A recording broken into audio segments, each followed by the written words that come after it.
नमस्कार दोस्तों, मेरा नाम है राहुल मौर्य और स्वागत है आपका टॉप 1000 करंट अफेयर सीरीज में, जहां पर हम कवर करने वाले हैं 1000 सबसे महत्वपूर्ण करंट अफेयर के टॉपिक्स को, जो आईएएस और पीसीएस दोनों परीक्षाओं के लिए समान रूप से महत्वपूर्ण हैं। इसके अतिरिक्त यदि आपको इस चैनल पर मिलने वाली किसी भी प्रकार की पीडीएफ की जानकारी चाहिए, तो आप नीचे कमेंट बॉक्स के पहले कमेंट में जो लिंक दिया हुआ है उस पर क्लिक कर सारी जानकारी प्राप्त कर सकते हैं। दोस्तों, यह इस सीरीज का 11वां पार्ट है। इसके पहले 10 पार्ट कवर किए जा चुके हैं, यानी कि 100 टॉपिक्स कवर किए जा चुके हैं। यदि आपने अभी तक उन्हें नहीं देखा है तो प्लेलिस्ट में जाइए और जाकर उन्हें देख लीजिए। तो आइए देखते हैं आज का पहला टॉपिक क्या है। आज का पहला टॉपिक है time person of the year 2022।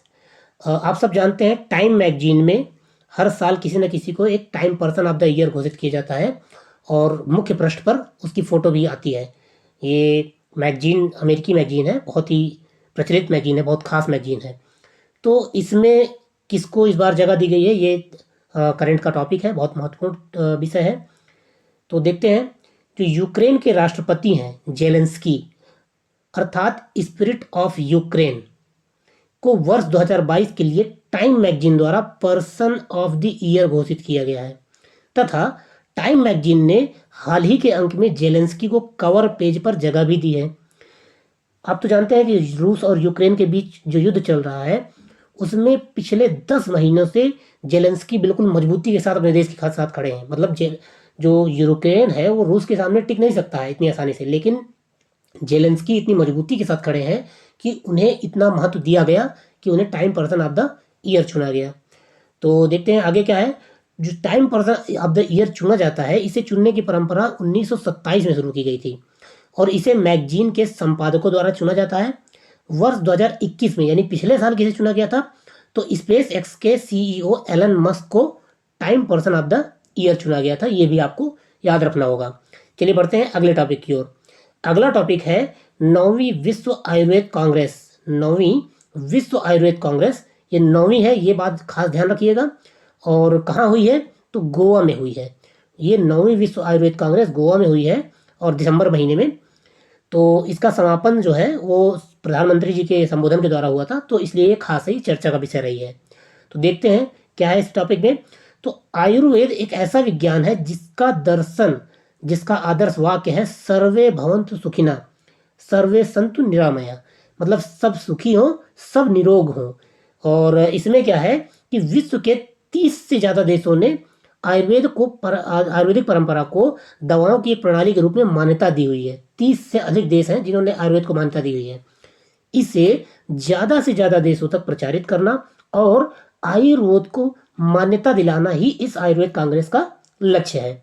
और इस हेतु आयुष ने 3 बड़े संस्थाओं, all India institute of Ayurveda Goa, national institute of यूनानी मेडिसिन गाजियाबाद और national institute of homeopathy Delhi का लोकार्पण भी किया है। तो इसके अलावा क्या जो आयुष हेल्थ केयर सिस्टम को प्रगति प्रदान करेगा, मतलब कि आयुष को प्रगति प्रदान करने के लिए ये 3 संस्थाओं का भी लोकार्पण किया गया है। और 9वीं विश्व आयुर्वेद कांग्रेस कहाँ की गई, गोवा में। ये सबसे महत्वपूर्ण फैक्ट था जो आपको याद रखना है। चलिए बढ़ते हैं अगले टॉपिक की ओर। अगला टॉपिक है मृदा दिवस। विश्व मृदा दिवस कब मनाया गया, ये 5 दिसंबर को। यूपीपीसीएस के एग्जाम में विशेष रूप से दिवस अक्सर पूछ लिए जाते हैं। महिला दिवस और इसके अलावा बालिका दिवस, शिक्षा दिवस, विज्ञान दिवस, ऐसे दिवस पूछे जाते हैं। तो आपको ये कुछ खास दिवस आपको याद रखने हैं। तो विश्व मृदा दिवस कब है, 5 दिसंबर को। स्वस्थ मृदा के महत्व पर ध्यान केंद्रित करने और मृदा संसाधनों के स्थायी प्रबंधन हेतु जागरूकता फैलाने के लिए प्रत्येक वर्ष 5 दिसंबर को विश्व मृदा दिवस मनाया जाता है। और इसकी थीम क्या थी इस बार 2022 में, मृदा जिससे अनाज उत्पादित होता है। ये इसकी एक थीम थी। क्या थी, मृदा जिससे अनाज उत्पादित होता है, सॉइल वेयर फूड बिगिंस। तो ये इसकी थीम थी, ये आपको याद रखना है। बाकी कुछ खास इंपॉर्टेंट नहीं है, लेकिन फिर भी आप देख लीजिए कि जो संयुक्त राष्ट्र खाद्य कृषि संगठन है FAO, उसने जून 2013 में विश्व मृदा दिवस का समर्थन किया था और संयुक्त राष्ट्र महासभा के 68वें सम्मेलन में इसे आधिकारिक रूप से स्वीकार भी किया गया था। और दिसंबर 2013 में संयुक्त राष्ट्र महासभा ने 5 दिसंबर को विश्व मृदा दिवस घोषित किया था। 5 दिसंबर 2014 को पहला आधिकारिक मृदा दिवस मनाया गया था। 2014 में से ही इसे मनाने की शुरुआत हुई थी और तब से मृदा दिवस मनाया जा रहा है। तो आपने ये सारा जाना ना विश्व मृदा दिवस के बारे में, जो कि 5 दिसंबर को मनाया जाता है। चलिए बढ़ते हैं अगले टॉपिक की ओर। अगला टॉपिक है भारतीय नौसेना दिवस। नौसेना दिवस, सेना दिवस और वायुसेना दिवस, ये तीनों महत्वपूर्ण हैं, ये पूछ लिए जाते हैं। तो वर्ष 1971 में भारत पाकिस्तान युद्ध के दौरान ऑपरेशन ट्राइडेंट में भारतीय नौसेना के जवाबी हमले को चिन्हित करने के लिए प्रतिवर्ष 4 दिसंबर को भारतीय नौसेना दिवस मनाया जाता है। आपको अभी तक भारतीय नौसेना दिवस मनाने का जो कारण है वो नहीं पता रहा होगा। तो 1971 के युद्ध में जो हमारा एक ऑपरेशन चला था भारतीय नौसेना का, ऑपरेशन ट्राइडेंट, इसकी सफलता के लिए 4 दिसंबर को ही भारतीय नौसेना दिवस मनाया जाता है। ऑपरेशन ट्राइडेंट क्या है ये भी देख लेते हैं। ऑपरेशन ट्राइडेंट है 1971 में भारत पाकिस्तान युद्ध के दौरान कराची जो उनका पोर्ट है पाकिस्तान का, वहां पर बंदरगाह पर भारतीय नौसेना द्वारा किया गया जवाबी हमला था, जिसमें भारत ने पहली बार एंटी शिप मिसाइलों का इस्तेमाल किया और पाकिस्तानी विध्वंसक जहाज पीएनएस खैबर, जैसे हमारे यहाँ आईएनएस होता है उनका पीएनएस होता है, पीएनएस खैबर को नष्ट कर दिया था। तो ये ऑपरेशन ट्राइडेंट था। इसमें भारतीय नौसेना की स्थापना कब हुई थी? भारतीय नौसेना की स्थापना अंग्रेजों के समय 1612 में ईस्ट इंडिया कंपनी द्वारा हुई थी और इसके अलावा स्वतंत्रता के बाद 1950 में इसे पुनर्गठित भी किया गया था भारतीय नौसेना को। भारतीय नौसेना की अध्यक्षता सर्वोच्च कमांडर के रूप में भारत के राष्ट्रपति द्वारा की जाती है। क्योंकि हम जानते हैं कि भारत के राष्ट्रपति तीनों सेनाओं के कमांडर होते हैं, तो जाहिर सी बात है कि वो नौसेना के भी सर्वोच्च कमांडर होते हैं। और इसका आदर्श वाक्य क्या है? भारतीय नौसेना का आदर्श वाक्य है सम नो वरुणः, अर्थात जल के देवता वरुण हमारे लिए शुभ हो। ठीक है, तो ये इनका आदर्श वाक्य है। और वर्ष 2022 के लिए नौसेना दिवस की थीम क्या है? स्वर्णिम विजय वर्ष। स्वर्णिम विजय वर्ष ये नौसेना दिवस की थीम रही है 2022 की। तो ठीक है, ये आपने जाना नौसेना दिवस के बारे में और नौसेना की बेसिक जानकारी। तो बढ़ते हैं अगले टॉपिक की ओर। अगला टॉपिक है G20 की अध्यक्षता। बहुत बहुत इंपॉर्टेंट है और जहां तक मेरा अंदाजा है कि हर हाल में इससे प्रश्न आना ही है, क्योंकि इस बार G20 की अध्यक्षता भारत को मिली है, यानी भारत G20 की अध्यक्षता कर रहा है। 1 दिसंबर को भारत ने एक वर्ष के लिए अध्यक्षता मिलती है और 1 दिसंबर को भारत को इसकी अध्यक्षता औपचारिक रूप से मिल गई है।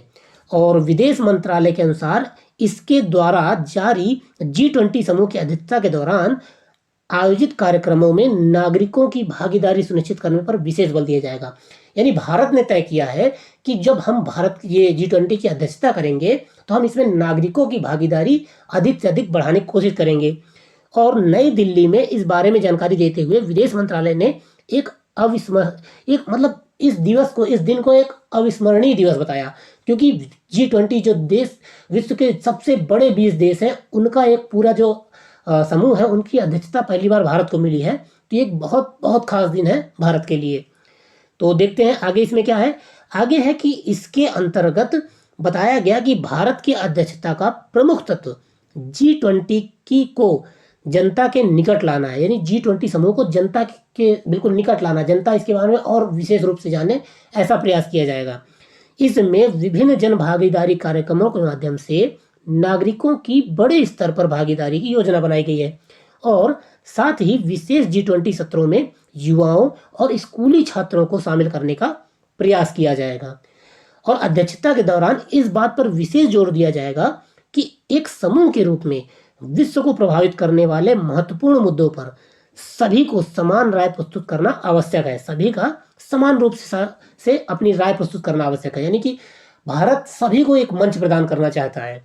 और भारत जो है खाद्य, ईंधन और उर्वरकों समेत विश्व को प्रभावित करने वाले मुद्दों पर भी ध्यान केंद्रित करेगा। यानी भारत के जो टारगेट है, जो लक्ष्य है, वो भी पहले से ही फिक्स है कि भारत जो है खाद्य पे, ईंधन पे और उर्वरकों पे भी अपना ध्यान केंद्रित करेगा। तो ये आपने जाना G20 की अध्यक्षता के बारे में, जो बहुत बहुत इंपॉर्टेंट है। हर हाल में इसके बारे में आपको जहाँ से भी फैक्ट मिल सके अच्छे से पढ़िएगा।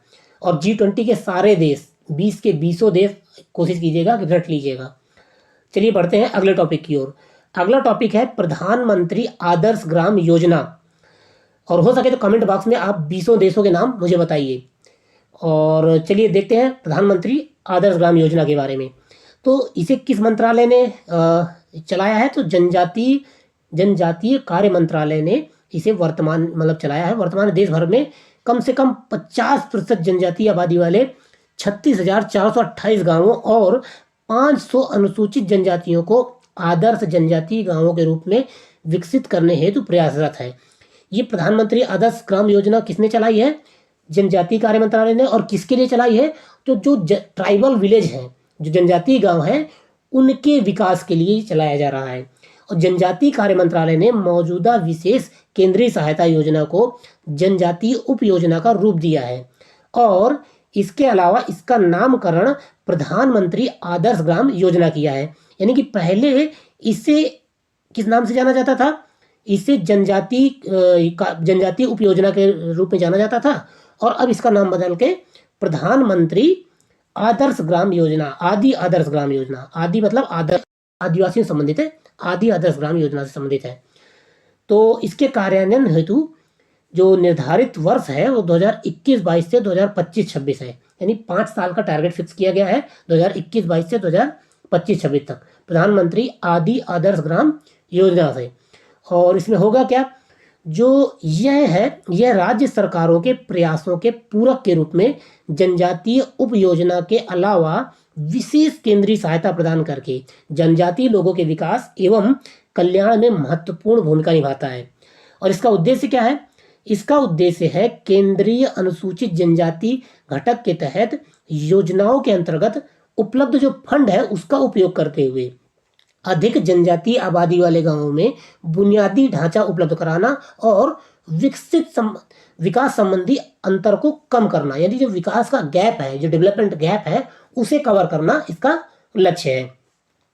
और इसके अलावा यह योजना भारत सरकार के 100% अनुदान के साथ एक केंद्र प्रायोजित योजना है। सवाल में अगर कथन के रूप में देते हैं तो उसमें एक कथन ये भी रखा जाता है कि ये केंद्र प्रायोजित योजना है या राज्य प्रायोजित योजना है या सम्मिलित रूप से केंद्र राज्य द्वारा प्रायोजित योजना है। तो यह केंद्र प्रायोजित योजना है। इस पर पूरा का पूरा फंड कौन देगा? केंद्र सरकार देगा। और ये आदिवासी गांवों के विकास के लिए चलाई गई एक योजना है। ठीक है ना? प्रधानमंत्री आदि आदर्श ग्राम योजना। चलिए बढ़ते हैं अगले टॉपिक की ओर। अगला टॉपिक है Hakuto R moon mission. Hakuto R moon mission, जाहिर सी बात है कि ये मून मिशन है। कोई ना कोई उपग्रह या कोई ना कोई रोवर भेजा गया है मून पर। और हाकुतो इसका नाम है, हाकुतो आर।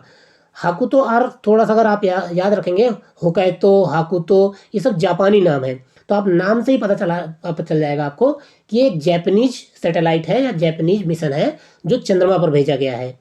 तो हाल ही में जापानीज अंतरिक्ष स्टार्टअप iSpace Inc ने अपने हाकुतो आर मिशन के तहत स्पेस एक्स की सहायता से स्पेस एक्स के फाल्कन 9 रॉकेट से चंद्रमा पर अपना निजी लैंडर M1 लॉन्च किया है। इसमें कई सारे फैक्ट हैं। सबसे पहले हाकुतो आर जो मिशन है ये चंद्रमा पर है। दूसरा जो फैक्ट है ये जापान का मिशन है और जापान की एक प्राइवेट स्टार्टअप कंपनी है उसका मिशन है। और किसकी सहायता से ये मिशन भेजा गया है? तो ये स्पेस एक्स के फाल्कन 9 रॉकेट की मदद से चंद्रमा पर भेजा गया है। और क्या भेजा गया है? इसमें एक निजी लैंडर भेजा गया है। लैंडर मतलब जो चंद्रमा पर उतरेगा, एक ऐसा एक प्रकार का मोबाइल सिस्टम समझिए कि एक ऐसा एक सिस्टम है जो निजी लैंडर के रूप में एक लैंडर है जो मून पे उतरेगा। और ये जापान और किसी निजी कंपनी द्वारा अपनी तरह का पहला चंद्र मिशन है। अभी तक चंद्रमा पर जितने भी मिशन भेजे गए हैं वो किसी न किसी देश की सरकारों द्वारा ही भेजे गए हैं। पहली बार किसी निजी कंपनी के द्वारा एक अपना निजी मिशन भेजा गया है चंद्रमा पर। तो ये हाकुतो आर मिशन है। और हाकुतो आर नाम क्यों रखा गया? हाकुतो आर नाम इसलिए रखा गया है कि हाकुतो आर उस सफेद खरगोश को संदर्भित करता है जिसका जापानी लोक कथाओं से पता चलता है कि वह चंद्रमा पर रहता है। यानी कि जापान में कुछ ऐसी लोक कथाएं हैं जिनमें कहा जाता है कि हाकुतो आर नाम का एक खरगोश चंद्रमा पर रहता है, इसीलिए इस लैंडर का नाम हाकुतो आर रखा गया है। M1 लैंडर में जापान की जाक्सा अंतरिक्ष एजेंसी की 2 रोबोटिक रोवर, 2 पहिए वाली नारंगी के आकार के उपकरण और UAE द्वारा दुबई शाही परिवार के संरक्षक राशिद के नाम पर एक 4 पहिया रोवर तैनात किया जाएगा। यानी कि इस लैंडर के अंदर क्या क्या है? इस लैंडर के अंदर 2 रोबोटिक रोवर, 2 पहिए वाले नारंगी आकार के उपकरण और UAE यानी संयुक्त अरब अमीरात के शाही परिवार के संरक्षक राशिद के नाम पर एक 4 पहिए का रोवर भी इसमें है। तो इसमें कई सारे, मतलब सिर्फ जापान का ही नहीं, UAE का भी इसमें मिशन शामिल है और UAE का एक रोवर भी इसमें शामिल है। तो आपने खास रूप से ये जाना कि ये अरब देश का पहला मून मिशन है, ठीक है। और यदि रोवर राशिद यानी कि इसके अंदर जो रोवर राशिद है वो सफलतापूर्वक उतरता है तो यह अरब जो दुनिया का पहला चंद्र मिशन होगा। और इसके अलावा अभी तक कौन कौन चंद्रमा पर अपने रोबोट पहुंचाने में सफल रहे हैं? तो वो अमेरिका है, रूस है, चीन। ये 3 ही ऐसे देश हैं जिन्होंने चंद्रमा पर अपना रोबोट पहुंचाया है। इसके पहले अभी हमने भी चंद्रयान 2 भेजा था, उसमें भी एक लैंडर था, लेकिन अफसोस की बात है कि दुर्भाग्य है हमारा कि वो लैंडर ठीक से लैंड नहीं हो पाया और क्रैश हो गया। तो ये लेकिन हम फिर से चंद्रयान 3 के तहत इसमें प्रयास कर रहे हैं कि एक बार एक अच्छा सा लैंडर और रोवर हम चंद्रमा पर उतारेंगे। चलिए आगे बढ़ते हैं अगले टॉपिक की ओर। अगला टॉपिक है अंतर्राष्ट्रीय चीता दिवस। अंतर्राष्ट्रीय चीता दिवस। तो अभी अंतर्राष्ट्रीय चीता दिवस खास क्यों है? बाघ दिवस, शेर दिवस या ये सब इंपॉर्टेंट होते हैं, लेकिन चीता दिवस क्यों खास है? क्योंकि पिछले वर्ष यानी 2022 में एक लगभग हमारे देश में अफ्रीका से चीते लाए गए हैं। हमारे देश में चीते नहीं हैं, विलुप्त हो चुके हैं, तो अफ्रीका से चीते लाए गए हैं। इसलिए चीते की जानकारी आपके लिए खास हो जाती है। चीते के बारे में अधिक से अधिक जानकारी इकट्ठा कर लीजिएगा, क्योंकि चीते पे प्रश्न बन सकते हैं, ठीक है। तो वर्ष 2010 से प्रत्येक वर्ष कब 4 दिसंबर को अंतर्राष्ट्रीय चीता दिवस मनाया जाता है। और तो चीता के बारे में थोड़ा जान लीजिए। चीता जो है एक बड़ी बिल्ली प्रजातियों में सबसे पुरानी प्रजातियों में से एक है। जो बड़ी बिल्ली की प्रजातियां हैं उनमें से सबसे पुरानी प्रजाति कौन है? चीता, जिनके पूर्वजों की उत्पत्ति 5 मिलियन से अधिक वर्षों से पहले मियोसीन युग में या मायोसीन युग में हुई थी। चीता दुनिया का सबसे तेज भूमि पर स्तनपायी है। यानी भूमि पर अगर दौड़ने वाला कोई सबसे तेज स्तनपायी है तो वो कौन है? चीता है, जो अफ्रीका और एशिया में पाया जाता है। ये पूरे विश्व में सिर्फ अफ्रीका और एशिया में ही पाए जाते हैं।